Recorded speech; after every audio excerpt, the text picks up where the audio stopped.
Hey, what's going on, everybody? Josh and Alex here in our basement this evening.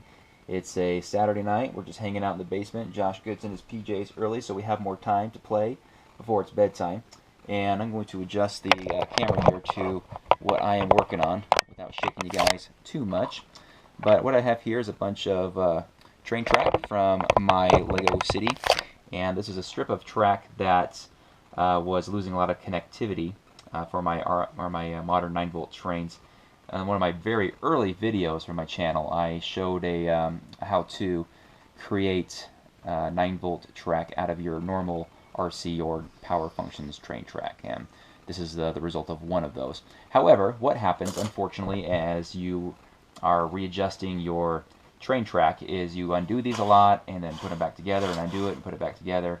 And as you do so, you really wear out the copper foil that's inside of these couplings, and that causes a little bit of a disconnect with the current that you need for your modern 9-volt trains to run. For also sometimes, let me find one of these here as an example. You can see how I put copper tape over the copper tape that was running out. I used to do that a lot, and I decided if that happens, I'm not even going to do that anymore. I'm just going to redo the whole thing.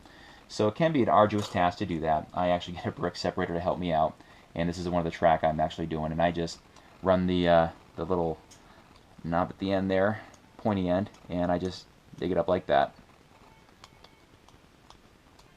And that makes it a little bit easier to get off if you can actually pull it off. Still have to be a little bit careful on it, but you know, you get it off in little sections and you pull it all the way off. I won't go through that.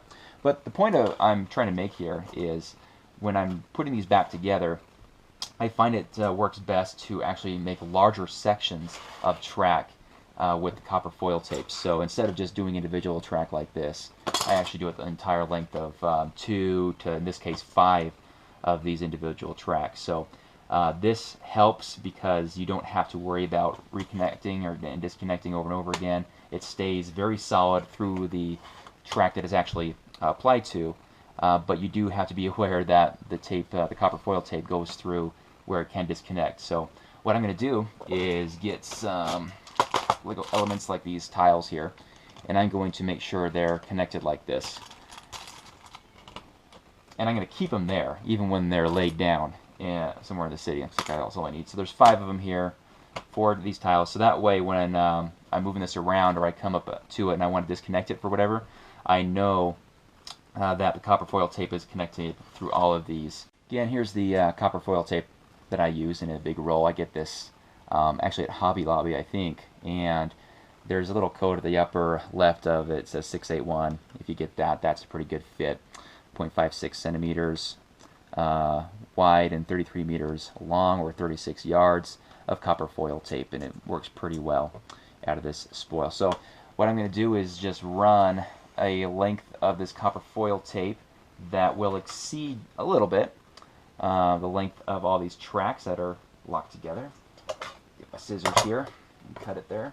You always want to make it too long instead of too short. And of course we're doing both rails, so let's do both sides. And we need 2 of them. And I'll just cut it that way. Like so. Okay, so I've got one of these separated from the sticker sheet, and we're ready to go ahead and apply it. Now the longer these get, the more difficult it is to apply them. I wouldn't recommend going more than 5 unless you're really, really ambitious. This is actually pretty ambitious, but I just don't like to have the disconnect problem with the copper foil tape. So I just kind of started a little bit. It doesn't have to be completely perfectly centered, but you do want to have a little bit of overlap right there, and any excess you want to have actually go on the connection side like that.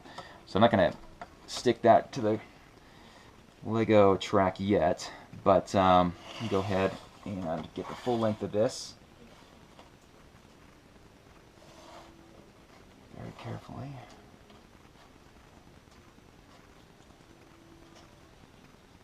Now I'm holding it out like this because if I just left it like that and I pulled, it would cause a lot of ripples.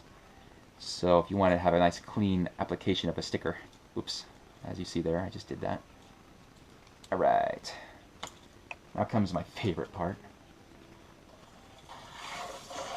Okay, make sure it's actually nice and stretched.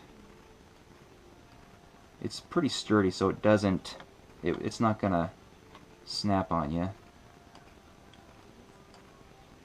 And we just want to make sure it's carefully applied all the way up and down the rail. Okay.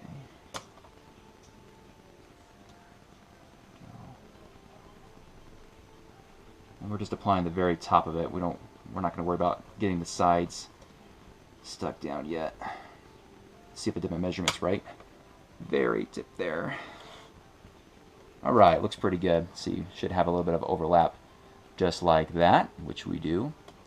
Now comes the fun part. So this is what I learned, why I learned to put these Lego elements here, because when I was pushing down and stretching it and pushing down really hard, I was actually separating the track from each other, and it ripped the copper foil tape. So that's why these are so important to have before you actually start this. So once we make sure the top is nice and pressed, then we can actually start applying the sides. Now sometimes the copper foil tape does like to pop back up, and if you have a lot of these, you'll see that happen on a lot of them. And it's not a problem, but it doesn't look very good. But you can always go back over it and just push back down with your index finger and your thumb. But this is the opportunity here to really make sure it's stuck down really well. And at the ends, you always want to have the copper foil tape. Use it liberally at the inside where it's going to connect with the other track. The outside is not as important as it is on the inside. So on this one, it's going to be on this side as well. Okay. So now we have copper foil tape applied, and I don't have to worry about, instead of just having 5 different, or I guess in this case 4 different connections, it's just going to be one continuous copper foil tape electric current going through for the modern 9 volts. So let me go ahead and do the other side and finish this up here. Okay, the other side's on, it's nice and pushed down, and this is the opportunity to really make sure it's stuck down really well before you put it in your railroad. And you'll notice it's really nice and shiny when it's new. Over time it does dull a little bit. This is the used track. And now some of the track lasts for over a year before I feel like I need to replace it, and other track lasts much shorter than that, just because I'm always taking it apart and putting it back together. But I think I'm to a point where I like my track the way it is. It won't change too much, so that's why I'm making these larger sections, because I have that ability to do so now. This is the one that I just took off the sticker, and you notice that there is some kind of a sticky film left over from the copper foil tape. If you do have the copper foil tape applied to some of your track, and then you want to change your mind, you want to take it completely off, you can certainly do so. Just take some rubbing alcohol, and that'll get rid of that rest of that sticky film on there, and it's as good as new. This does work on curved track. I never really had the need because I have an overabundance of curved track. That's just the way it is with these tracks. So that's not a problem, but you can certainly do that if you never collected the 9-volt track.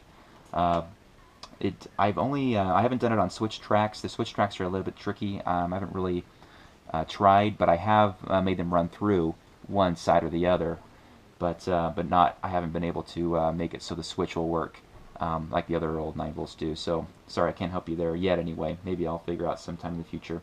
But for now, at least you have some flexibility out there. There are some options to get your copper foil tape, and that works out pretty well, making this compatible with your modern 9 volts. So I got this one made, and again, I'd probably use more of a conservative color to connect these, but there just needs to be something there to help you remember that this copper foil tape is continuous and it does not end between the tracks. So, all right, I'm going to make my new section here and put it back down and run some tests.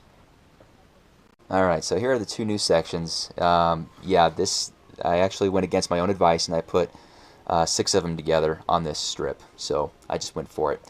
I wanted to also show you guys what I meant about having extra turns. This is just Lego storage. These are all a bunch of sets or parts that I just can't fit in my city, and these are all a bunch of just 9-volt curves, and that's all these are, just a bunch of them.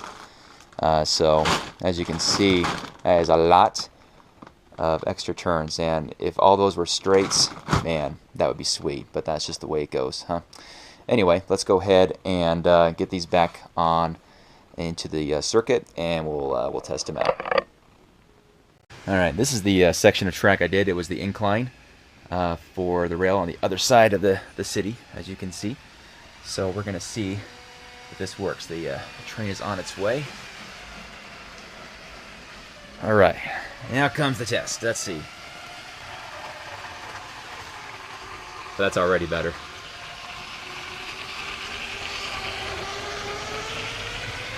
Cool. Okay, well that worked out pretty well.